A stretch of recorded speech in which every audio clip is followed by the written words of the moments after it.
Oh, yeah, folks.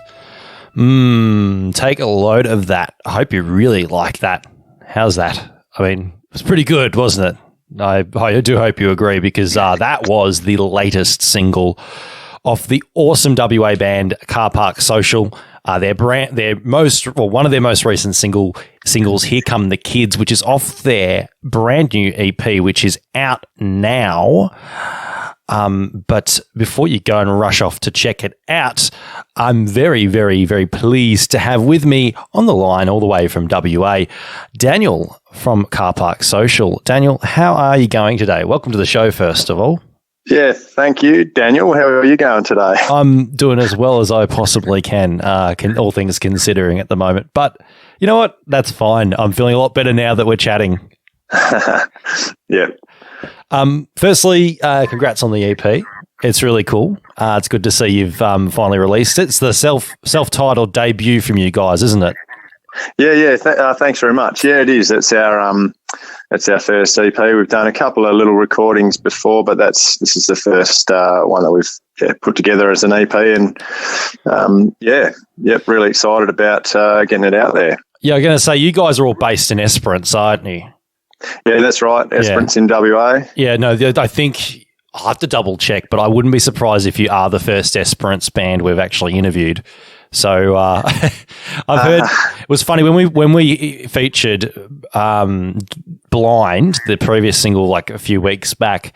There was another song that was also mentioned Esperance, and we thought it was total coincidence, but we thought it was pretty funny that Esperance came up twice in the one episode. So, what are the odds? Yeah, that's unusual. We're a pretty small town, really. So, having said that, though, there's a pretty good music scene over here. So we're lucky to be involved in that. But unusual that it's getting mentioned over there. You answered my next question, which was going to be how's the music scene down there? I was going to say, because you said there's a few other music acts. So is there like a slew of local bands that are playing around the area? There is. There's a few bands and lots of solo artists and stuff, and it's kind of all driven by this. There's a local guy who's got a little events management business called Kaiser Presents, and so he's really built up the scene here. It's given lots of young crew a bit of a platform to perform and get their music out there, and also enabled bands and stuff as well to continue performing. And he also gets lots of touring acts through as well. So we're really lucky being a small town to have a business like his to keep the music scene going, and it's awesome. Yeah, it's really good. We're really lucky. Yeah, I was going to say, what's his name?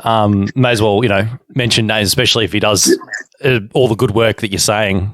Yeah. So he's Kyron Smithson, and his business is called Kaiser Presents. That's pretty cool. Yeah. And he's in a rocking band himself as well called Grand Casual. So we play a fair bit with those guys as well. It's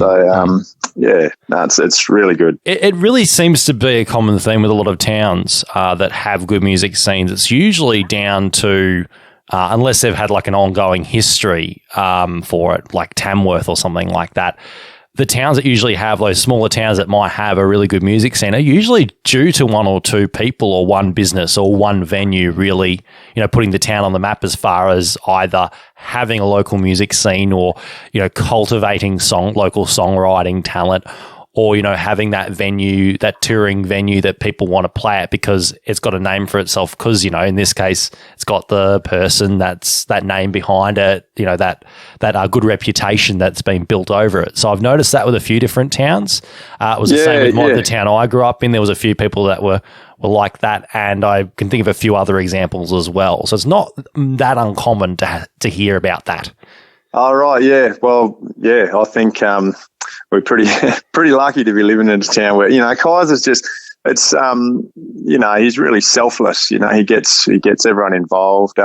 We've got an art centre here called the Cannery Arts Centre, which That's a venue that he uses a lot as well, and so that's great. The music gigs around here, there's sort of this a really there's the same crew who are between the ages of 18 to 60 who come to all these events who really just all they want to do is listen and experience live music. So those two things together, Kaiser and the Cannery Arts Centre, are the things that sort of make the Esperance music scene work. And we're really lucky to have it, to be living in the town with them happening. Yeah. I was going to say, when you do play local compared to, say, when you're touring elsewhere, whether it's Perth or even interstate, I don't know where you guys have played, but, have you sort of noticed a difference between the reactions from the local crowd that know you compared to maybe people that either haven't seen you play or aren't too familiar with you because you haven't, you don't get out as often, you obviously don't get to play other places as often as your local area. Have you sort of noticed a difference? We haven't played a lot. We've played at a couple of regional festivals in WA and in Perth. So we've been playing as a band for probably, I don't know, maybe not quite 2 years. So we haven't done, and we're part-time musos as well. So we haven't had a good, we don't have a great deal of time to be touring around and travelling as well. But we do. There's the local scene's definitely really good, and it's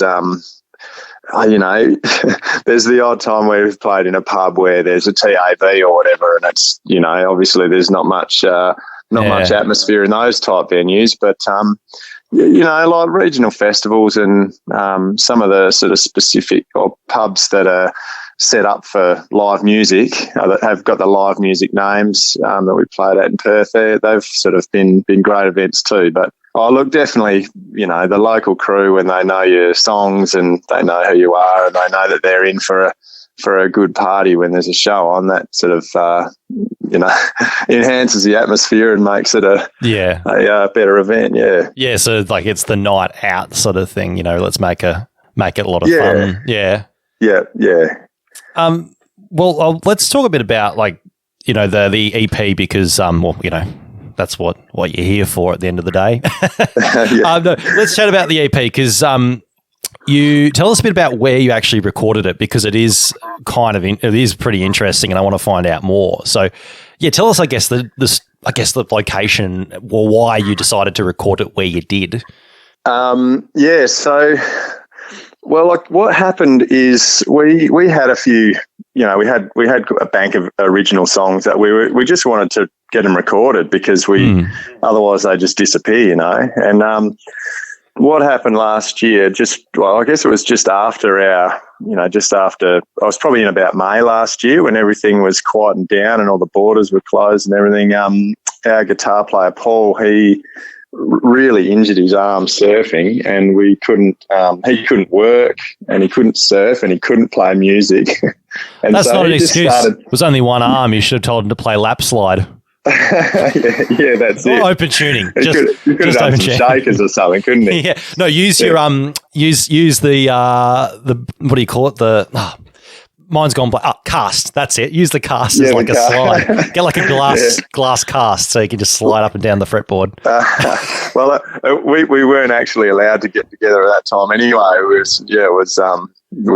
We couldn't have four people in a room together. So anyway, he just started doing some research into how we could record some songs, and to get some songs recorded, probably because he just couldn't sit still, and he managed to track down a mob called Barefoot Bands, which it's run by, I guess, the brainchild of Brenton Maynell, Drew Goddard, who's the guitar player from Carnival, and the Wham board member Chris Edmondson. So he sort of tracked those guys down, figured out it was in Coolgardie, which is pretty accessible from Esperance. It's about just under 4 hours away, which is half the time of Perth. And so we just booked in a few days up there and drove up there for a few days. And so they set up a little studio in the old railway station, which is really, really interesting. It's their old railway station building. Nothing has been modified in the room to suit recording or anything, but they've just they just set everything up in there, and we basically went and locked in Coolgardie for a few days, which was really good. It was really efficient. You didn't have mates who you knew to want to catch up with for dinner or visit family and stuff like would happen in Perth. So you could sort of get started in the morning and work till into the night and stuff, and not having interruptions. And working with those guys was great. They were really obviously really experienced, really professional, really easy to work with. They offered us heaps of suggestions on what we could do with our music, which we were open to, obviously, and really happy to take on board. And it was a really good experience. I think we did 4 days, 3.5 days of recording, and got the EP done up there. So it was great. I was going to say, so this room at the station, was it actually only used for your EP, or has it actually been properly set up as a studio for other people as well? Oh, they have, yeah. So they've set it up as a studio. There's a few different rooms, so they don't get sort of mic bleeding or whatever between when things are mic'd up and that sort of thing. So they set up amps in different rooms to drums and all that sort of stuff. And it's basically just been set up temporarily, but with all the gear. And they've recorded some locals. So they've done lots of different stuff, music. So there's some spoken word poetry. It is set up. It's not always set up with everything you need. They're ready to go. Like, I think every time they go there, they have to set a few bits and pieces up. But most of the gear is sort of staying in there now. But it's it's a really nice old building. It's a cool atmosphere. Yeah. That's pretty cool. And I was going to say, you mentioned before, like, it was very much a case of you were able to focus on the EP. You weren't distracted or anything. Was that intentional from the start? Like, we've got to get out of town so that when we can focus on it, or was it just an accidental and positive byproduct of just happening to record out of town? I think it was probably accidental. Yeah, like, I mean, there wasn't a great deal of options available to us in Esperance. I mean, there was. We'd done a couple of just sort of makeshift recordings prior, but we were looking at doing some stuff in Perth or out of town anyway, and so we were looking at potentially going to Perth, but then Paul discovered this one, and it was just. Like I said, I think it was probably a hindsight thing. Yeah, in hindsight, we realised how efficient it was because we weren't. In the city, everyone's got family and mates and that sort of thing. So it was for us who are part-time musos, have families and stuff. It was a kind of efficient way of getting things done nice and quickly. Yeah. When you did get there, and you were in the process of putting the record together, was it a case of you already knowing the songs and the track list, or was there a lot of whittling down that you had to do when you finally got to recording?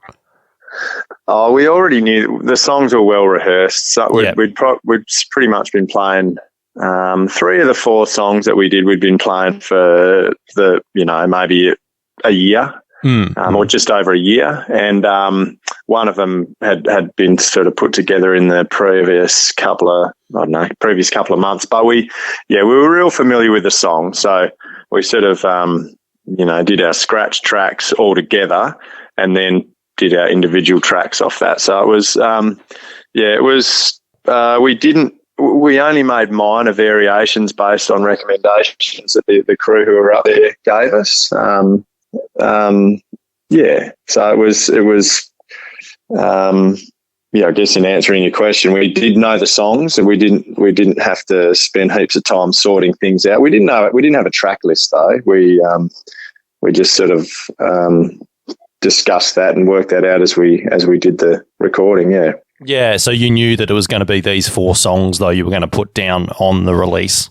Yeah. I guess we knew the 4 songs that we were going to record, and we we just sort of made little variations along the way and, sorted out the order once we'd recorded them and listened to them. Yeah.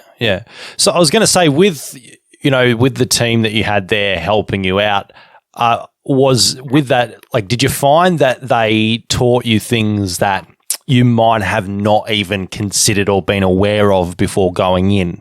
Because you mentioned that, you as a band weren't overly experienced in the recording setting, which makes sense. But yeah, was there anything that sort of surprised you about the process that you wouldn't have thought about? Probably a fair bit of it. I say, I hadn't done a great deal of recording before. I guess what was really handy is we were familiar with the songs, and so we could go straight in there, do a scratch track to a click where everyone was just like basically a rough live recording, and then we had the song there that everyone could then do their individual takes over, which I think is a pretty common process. But I mean, that's something that I personally hadn't done before. So that was really good. And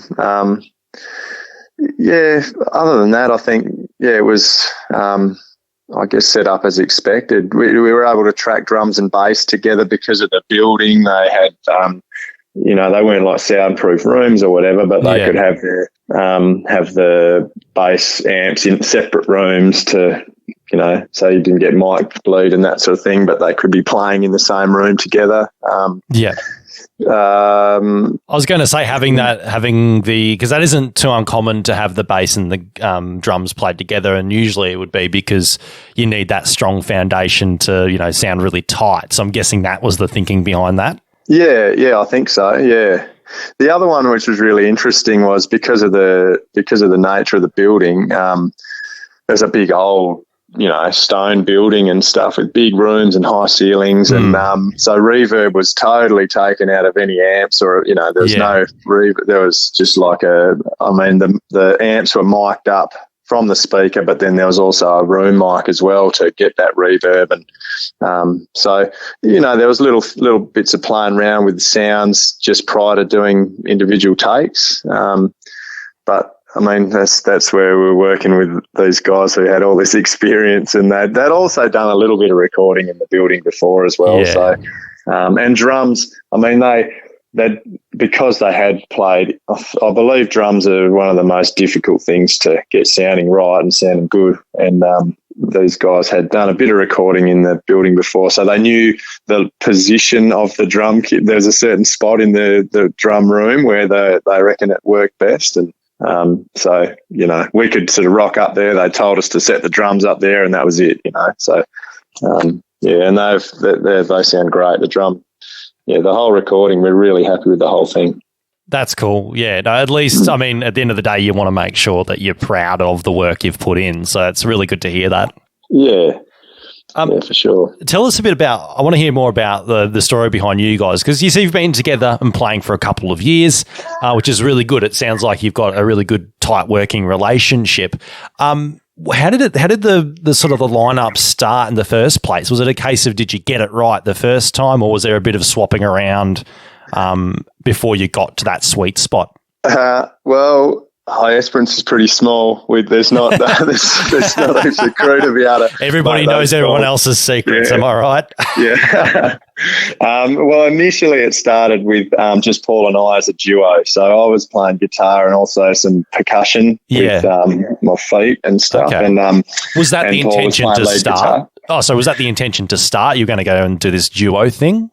Well, not really. I think Paul and I moved to town at the same time about 5 years ago, and I'd just been playing a few little solo shows and stuff. And I think I was asked to do a show, and I asked if I hit Paul up because I knew he played a bit of music, hit him up to just play some lead guitar with us. And so we did a couple of shows in that format, and then because I'm a school teacher and Scott's a school teacher too, at the start of 2019 he moved over from Melbourne actually, and we were at our sort of staff drinks at the start of the year and got chatting, and he said he was a bass player, and I Yeah, and so, and then John had been living in town for the last year or so as well, and so we had a gig that we were booked in for, and so we went from being a duo, and we jammed for about a month, and got the songs together for this to run it as a band, and so that was April 2019. So. So that was, I guess that was it. We just sort of locked in as a band then, and have been working on that ever since. Yeah. Nice. Now, I know you guys, because as of recording, obviously the EP isn't coming out for a week, but as of release, obviously you got the EP's out now, and you would have just played at your EP launch as well on the 20th. So maybe just tell us a bit about that, because about how that's going to, well, how you hope it's going to turn out, I guess. Fingers crossed. Yeah, fingers crossed.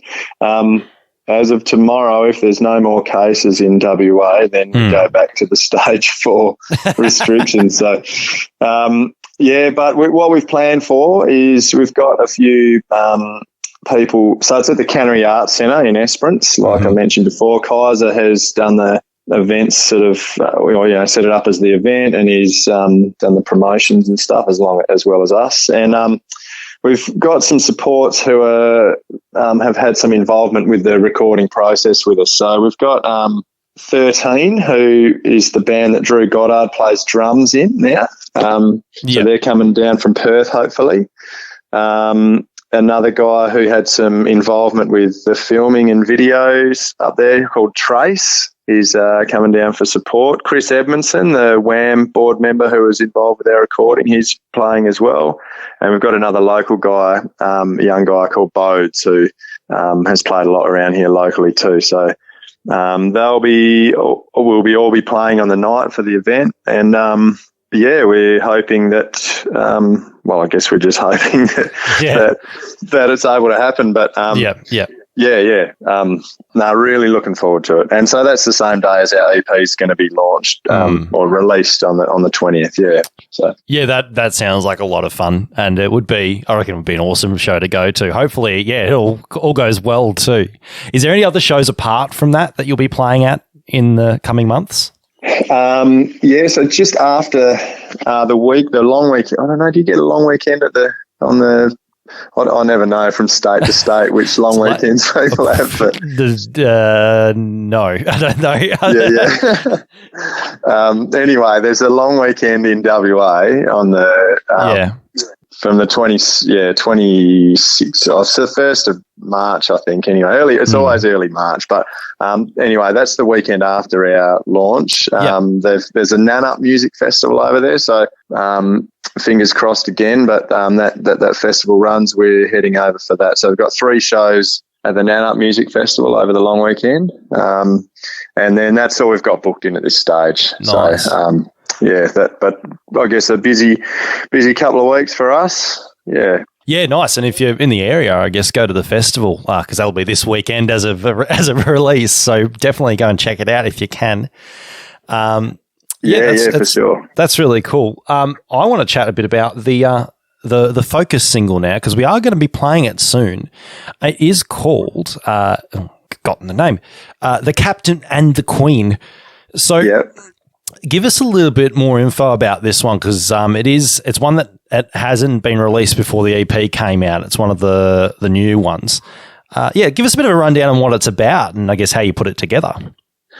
That's one that Paul and I it's probably one of the longest ones we've been playing, actually. Paul and I put that one together as a duo, and we I guess it's, along with everything, a lot of the lyrics in all of the songs are based on sort of climate change and the effect that that's having on different bits and pieces. I guess The Captain and the Queen's probably more at an individual level regarding the anxiety that it can cause individuals and the effect that can have on,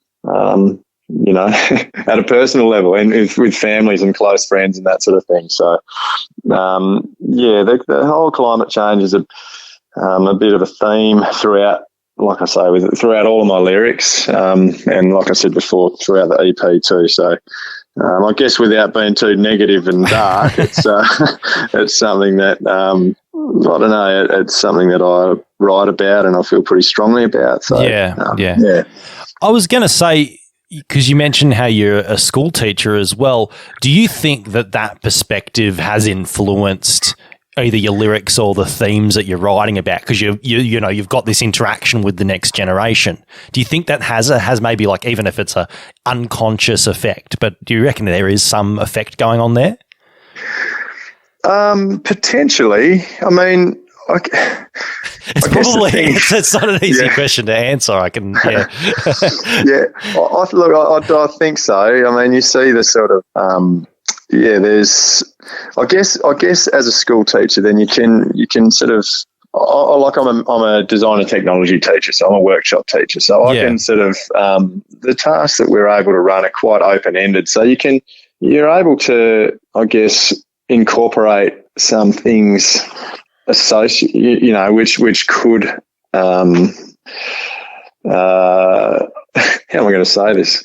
You're able to incorporate some things in your projects that are able to be, I guess they make students think about those type things about climate and that sort of thing. So, the recycling of things and reusing of materials and that sort of thing, and how materials are used in certain parts that are going to enable them to be more sustainable and that sort of thing. So, potentially there's the school, the teacher side of things there that has an impact there. I don't know. Also, I guess I've got a young family myself as well, so that probably has an impact, makes me think about it too. Yeah. Well, let's not forget the family. Yes, very important. Are your kids showing some interest in music at this point in time, or is it a case of like they're just not that stage yet? Oh no, they love listening to music. Yeah.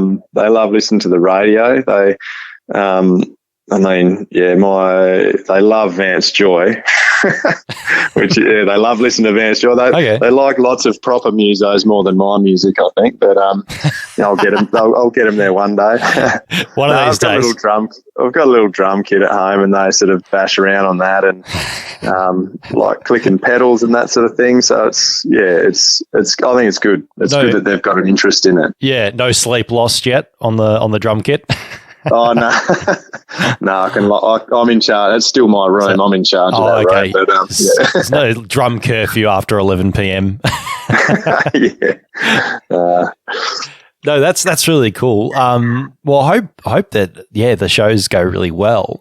I just wanted to say, apart from obviously the upcoming shows and that, do you and the other guys have any sort of, even if they're half baked at this stage, sort of any plans for the next year?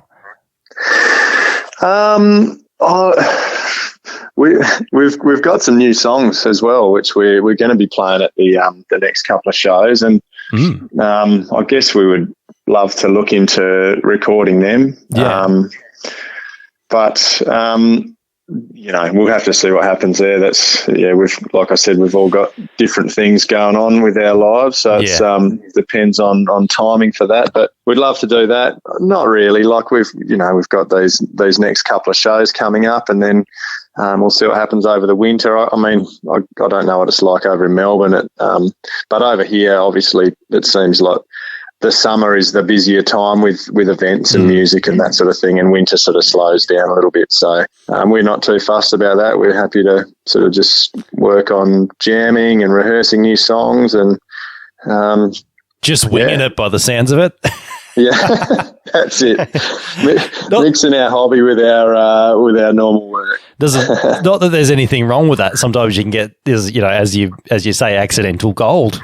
Yeah, well, yeah, no, we all love it, and it's a good little thing that we all get to do. Have a jam once a week, have a get together, and it's all just good fun.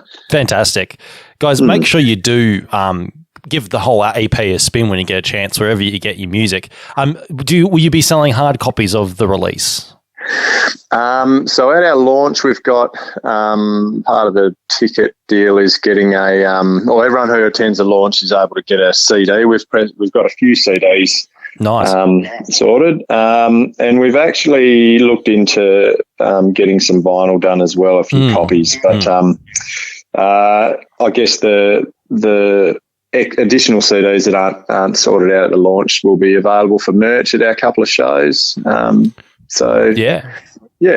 Yeah, guys, please do pick up a copy if you get a chance, and make sure you give them a bit of love on all the socials.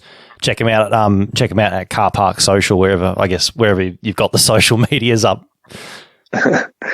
Yeah, that's it. There's an Instagram site and a yes, Facebook as we discovered the other day, and I'll mention it. We don't know who it was at this stage, but when you do come over to Melbourne, we will fight you. That's going to happen. I'll get Mick, the other co-host.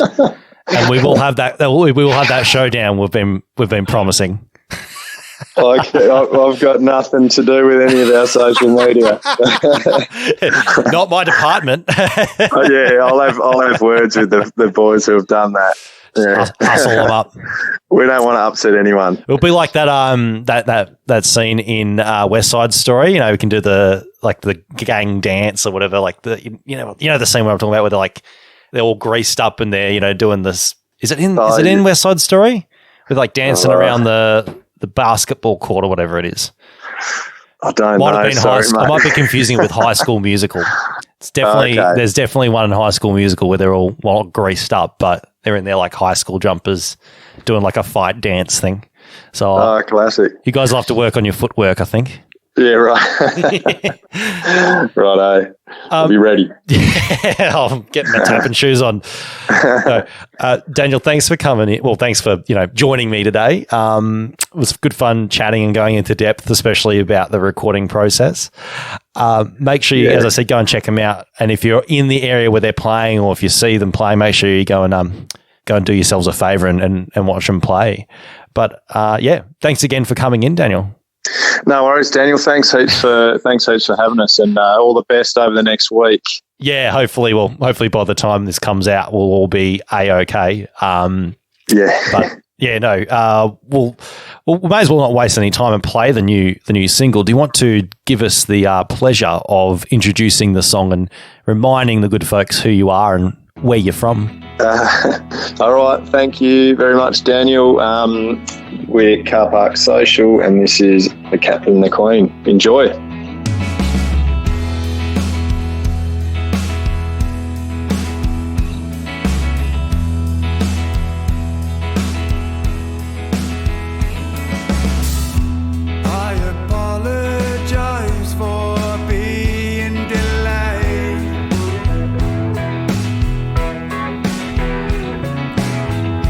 Saying all the things that I should say.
AustralianMusiciansRadio.com.